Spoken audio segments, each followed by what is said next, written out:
One day you will look back at this moment, not with anger, not with drama, but with a quiet kind of regret. Not because life was unfair, but because you knew better and still kept going the same way. Most regret doesn't come from failure. It comes from repetition, from doing the same small harmful things long enough that they slowly shape your future. If you could speak to your future self, they wouldn't beg you to work harder. They wouldn't ask you to be perfect. They would ask you to stop. Stop doing the things that quietly destroy you. The first thing your future will regret is how often you ignored your inner resistance.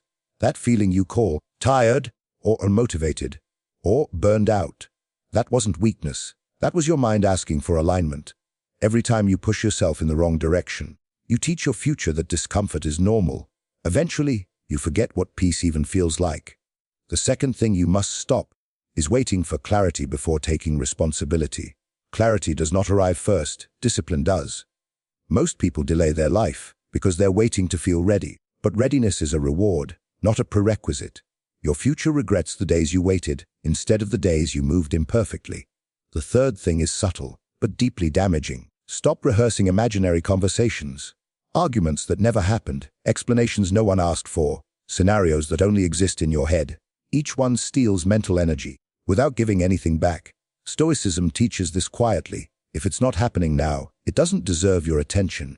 Your future regrets the hours you spent fighting ghosts. The fourth thing you must stop is outsourcing your worth. Depending on approval, likes, praise, validation. Every time you need confirmation, you hand your self-respect to someone else. Your future doesn't regret criticism. It regrets the moments you shrank yourself to be accepted. The fifth thing is dangerous because it feels productive. Stop staying busy to avoid stillness. Noise feels safer than silence because silence forces reflection. But business is often fear, wearing a mask of ambition. Your future regrets not slowing down sooner, not because life was too fast, but because you never paused to choose direction. The sixth thing to stop is emotional overexposure.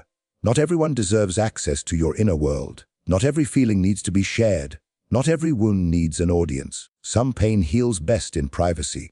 Your future regrets trusting too easily, not because people were evil, but because boundaries were missing. The seventh thing is hard to accept. Stop assuming time will fix what discipline avoids.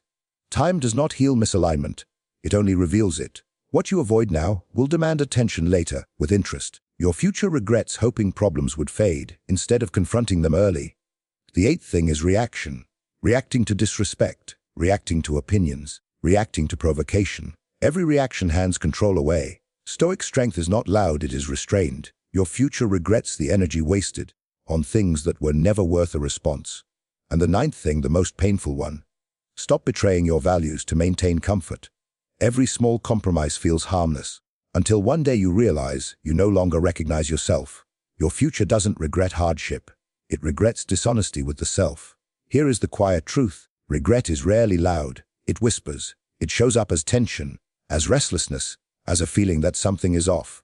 The Stoics understood this deeply. They didn't seek pleasure. They sought alignment. They didn't fear discomfort. They feared a wasted life. You don't need to change everything today. You only need to stop the things that your future will curse you for continuing. Move slower, choose deliberately, act with awareness.